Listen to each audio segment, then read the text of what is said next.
भैया अहो मला तर विश्वासच बसेना की अख्खं गाव शीतलच्या विरोधात गेलाय. टॅलेंट राव. अहो आपल्याला पण राजकारण जमलं पाहिजे. आता पडले का नाही शीतल एकटी. आता बघू कोण विश्वास ठेवतोय तिच्यावर. अहो तिच्या घरातले बी तिच्यावर डाऊट घ्यायला लागले. गावात नुसती एकच चर्चा चालू आहे, शीतलला वेळ लागले, शीतलला वेळ लागले. पण बाय द वे भैया, तुम्ही तिच्या काकाला बॉडी घेऊन असा सिक्सर मारलाय ना की बॉल डायरेक्ट पवेलियनच्या बाहेर. टॅलेंट राव. तुम्ही आधी बसा इथं. आईला तुम्ही पण काय कमी नाही बरं का. गप राहून दिलं की शॉट ठेवून डायरेक्ट चौकार. आपल्या दोघांचा प्लॅनच होता की तुम्ही गावातला उद्घाटनाचा कार्यक्रम पार पाडायचा आणि मी तिकडे पाटील साहेबांच्या घरी जाऊन त्यांना इकडे यायला भाग पाडायचं. पाटील साहेब काय म्हणले? काय म्हणले? लय खुश होते तुमच्यावर. नुसतं भैयासाहेब असे, भैयासाहेब तसे, भैयासाहेब हे भैयासाहेब. मुद्द्याचं काय ते बोला. हा हो ते म्हणले असा पाहिजे युवाध्यक्ष. टॅलेंट राव. हेच ऐकायचं होतं बघा आम्हाला. बरं उद्या ते आपल्या गावात येणार आहेत तर त्यांच्या तयारीत कुठेही कमी पडू नका. टेन्शन नॉट भैया, मी सगळी पोर आत्तापासून कामाला लावल्यात. हा हे त्या पोरावर नको डिपेंड राहू बाबा. लय उबलाक पोर आहेत ती. तुम्ही स्वतः पुढून काहीतरी करा. जेवणाची व्यवस्था तुम्हीच करा. अहो भैया मी सगळी सिस्टीम व्यवस्थित लावून आलोय. टाळी द्या तुम्ही. आपल्याला कुठल्याही परिस्थितीमध्ये हा चान्स घालवायचा नाही. आता फक्त आजच्या माईकचा सवाल आहे. उद्यापासून सगळ्या मॉर्निंग वेगळ्या असणार आहेत आपल्यासाठी. आता जिल्ह्यात फक्त एकच नाव, भैयासाहेब देशमुख.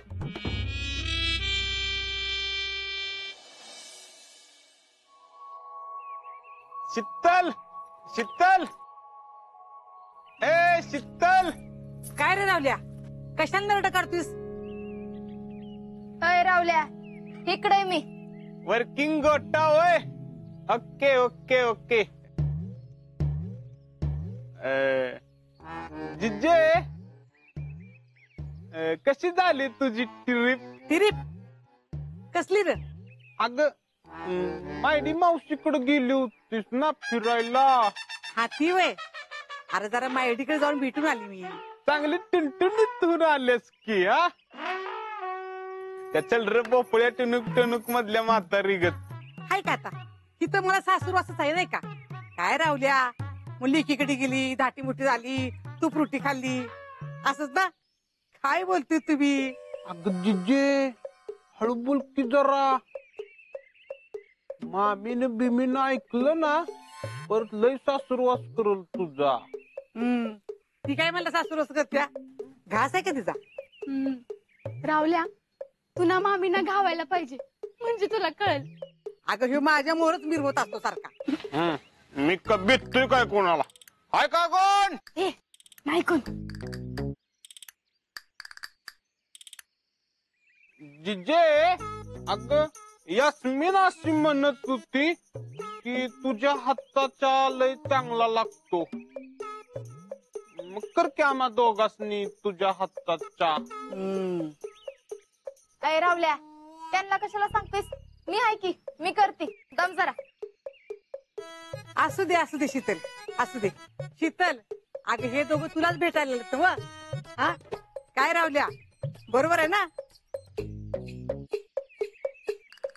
जिजे हा. लय तू हुशार राहीस की. आता तुला कळवय रे मात्या. असू दे, मी करते चा. हा घेऊन येते.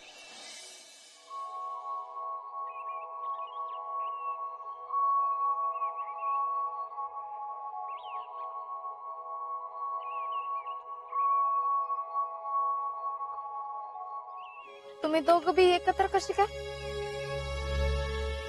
हमें बात करनी है तुझसे. माझ्या संग काय बोलायचं आता? हे बघा, काल जी काय झालं त्याबद्दल जर बोलायचं असेल तरी एका शब्दानं ऐकून घेणार नाही, सांगून ठेवते. ओढू नको, पहिले सोन तुले ना. आधीच काय बोलतेस? शीतल, काल जी फट्यावर काय झालं तू सगळ्यांसमोर बोललीस, पण अगं तसं खरंच काय नाही.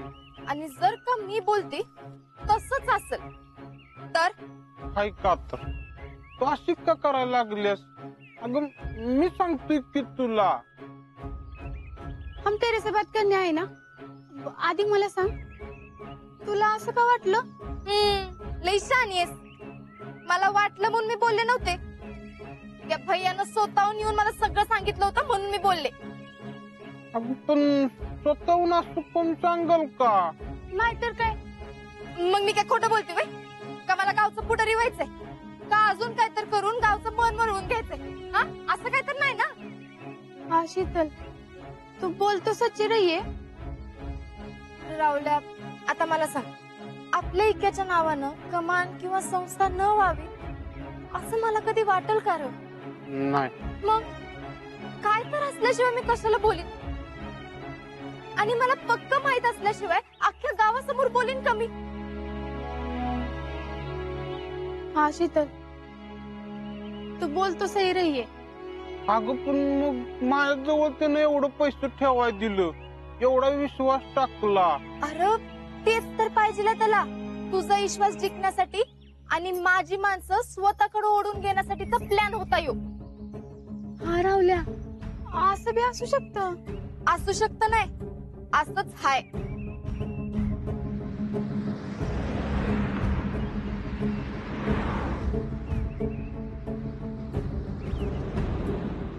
कोण राहिलंय गावात?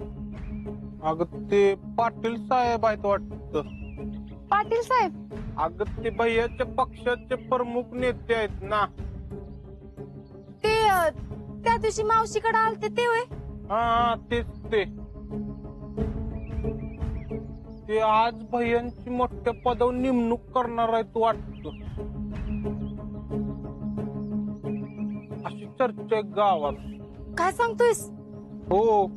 अगं त्या भैयानं गावात केलेली कामं त्यांना लय आवडल्यात म्हण. गावातली कामं आवडली म्हणून? ते कामानीच आणि ते शीतल, ते सोड. मी काय सांगतोय ते ऐक की. आपण त्या भैयावर एकदा विश्वास ठेवून बघू, मग ठरवू तो कसा आहे ती. एखाद्यावर आरोप करणं असं चुकीचं आहे ना. काय अस्मिन? शीतल, क्या पता जानबूझकर बोला होगा, ऐसा भी हो सकता है ना. तेच तर. शीतल, शीतल, ए शीतल, अगं कुठं लक्षात तुझं? पेट्या भैया, आज तर तू गेलाच कामात.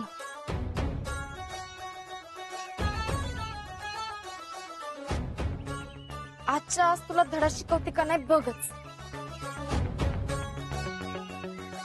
नाही तोंड दाबून बुक्क्यांचा मार दिला तर नावाची शितली नाही.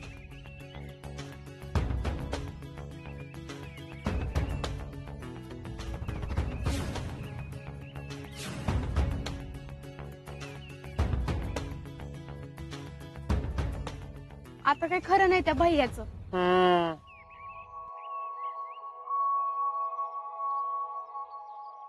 अरे देवा, आता ही कुठे गेली म्हणायचं? जिजे, आज चांदवडी में तूफान आने वाला है, तूफान. तू पण हे काय नवीनच? जिजे, तुला नाही कळायचं ते. तो आणि इकडे चा.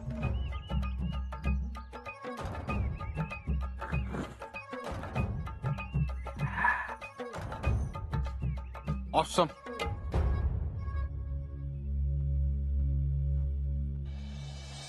भैया, तुम्ही म्हणजे तुफान आहात, तुफान. अरे असं काय नाही अहो.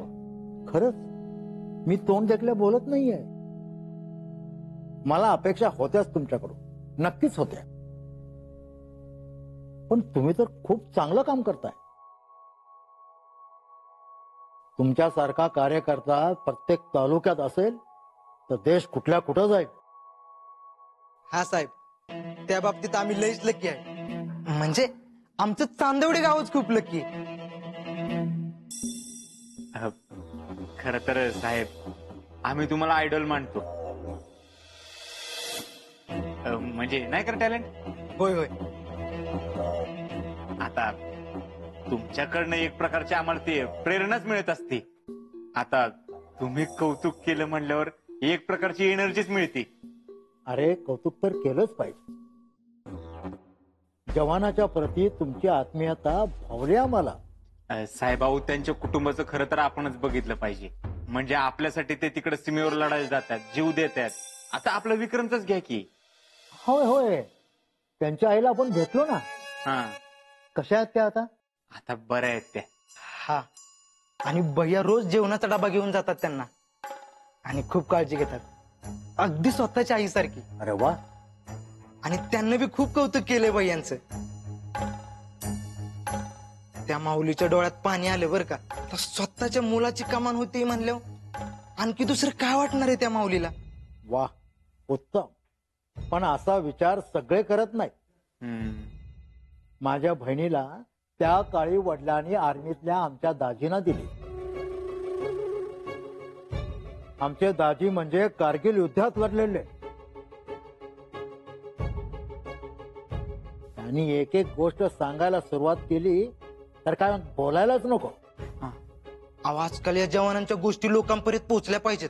भैयासारखी माणसं असली ना, तो लोकांना विक्रम बद्दल कळेल, त्याच्या पराक्रमाबद्दल कळेल, त्याच्या त्यागाबद्दल कळेल. हा, अहो ही आयडिया भैयांचीच होती की म्हणजे गावात आलं ना की पहिल्यांदा काय दिसेल ना तर आपल्या विक्रमचं नाव दिसेल. हे भैयांचं ध्येयच होतं.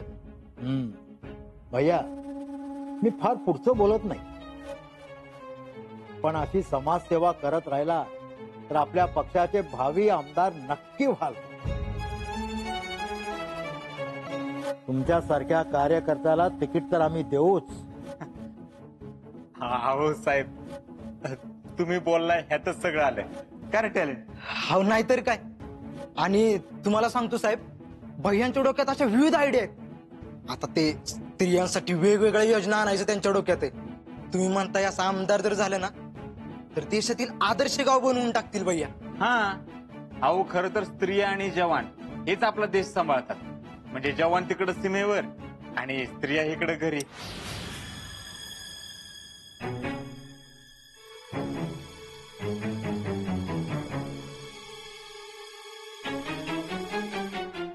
खरं तर आमच्या मनात फार आदर आहे जवानांचा, स्त्रियांचा. आणि अहो थांबा, कुठे चाललं वहिनी? अहो आत नका वहिनी.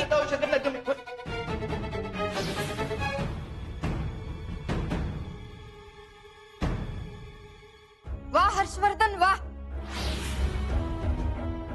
खरंच एवढा आदर आहे व्हय जवानांचा, त्यांच्या कुटुंबाचा आणि स्त्रियांचा.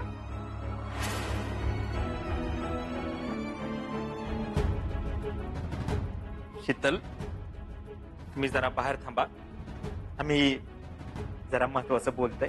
मला बी महत्वाचंच बोलायचंय.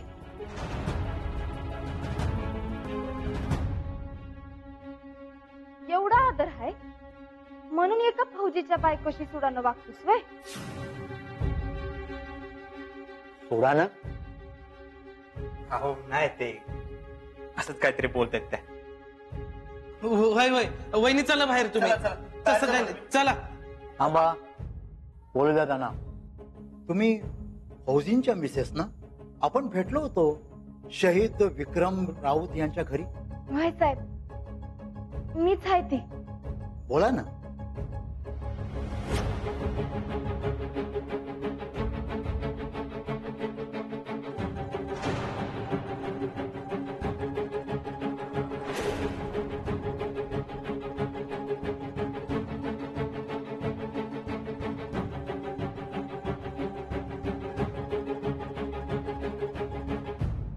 साहेब, मला तुमच्याशी लई महत्वाचं बोलायचंय साहेब. मी जे काय सांगते ते स्पष्टच सांगते. तुम्हाला जे वाटतंय ते बोला.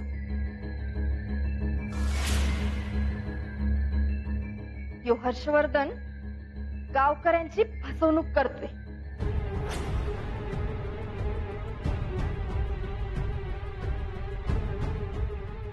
अहो साहेब, काय पण बोलती. भैया बोलू द्या त्याला. बोल.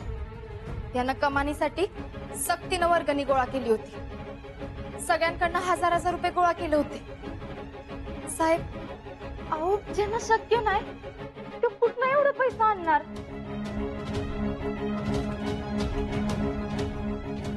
आणि तेवढंच नाही तर मला रस्त्यात एकटीला गाठून धमकी बी दिली होती.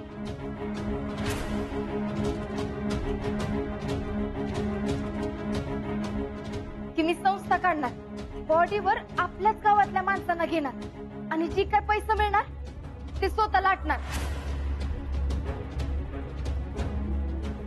अहो साहेब, ज्या शहीद विक्रमच्या माऊलींना तुम्ही मदत केली त्यांना रोज जेवण देऊन त्यांच्याशी गोड गोड बोलून मदत म्हणून मिळालेला पैसा स्वतः लाटण्याचा प्लॅन आहे याचा. अहो साहेब खोटं बोलतायत या. वय खोटं बोलते? मग आर्मीत भरती होण्यासाठी येणाऱ्या पोरांची प्रॅक्टिस बंद व्हावी यासाठी प्रयत्न कशाला केला होतास? मी वय तूच. आणि हे खोटं आहे असं बोलूच नकस, कारण मी त्यांच्या घरातल्या नाही तर समोर आणून विचारू शकते. समजलं?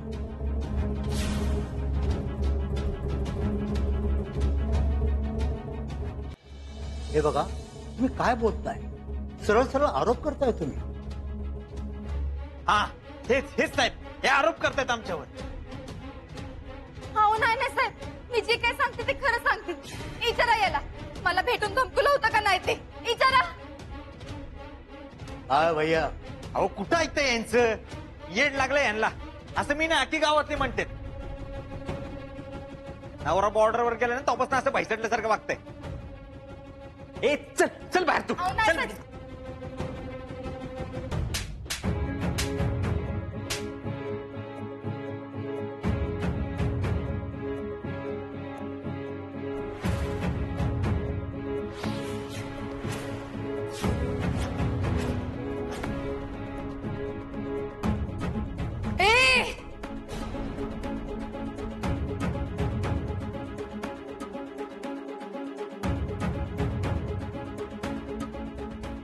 परत मला हात लावायचा नाही हा? आणि तुझा जो काही रुबाब आहे ना तो दुसऱ्यांवर झाडायचा, माझ्यावर नाही.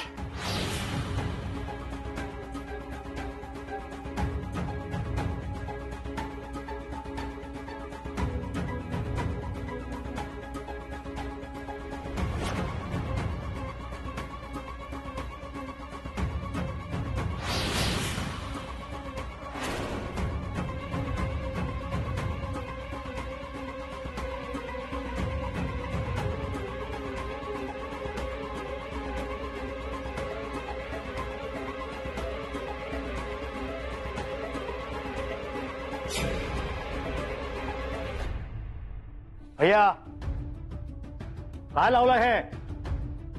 आता तर तुम्ही स्त्रियाबद्दल बोलत होता ना. एवढे ठुंकी आणि खोट माणसाने असू नये. ज्याला जवान आणि त्यांच्या फॅमिली बद्दल आदर नाही अशा माणसांना आमच्या पक्षात स्थान नाही. हो साहेब, ते तसं आजपासून तुमच्यासाठी माझ्या पक्षाचे दरवाजे कायमचे बंद. अहो ती ईडी पुन्हा मला कॉन्टॅक्ट करण्याचा प्रयत्न करू नका. अहो साहेब, जय महाराष्ट्र.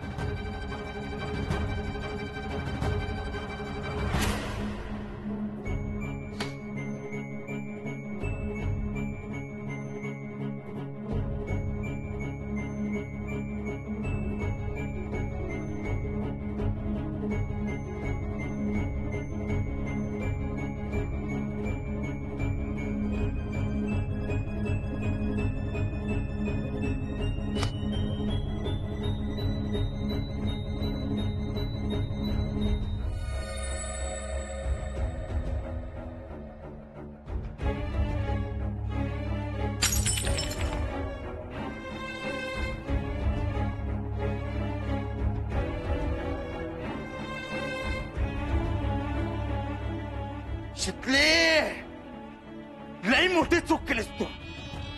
लई महागात पडणार आहे तुला. लई महागात पडणार आहे.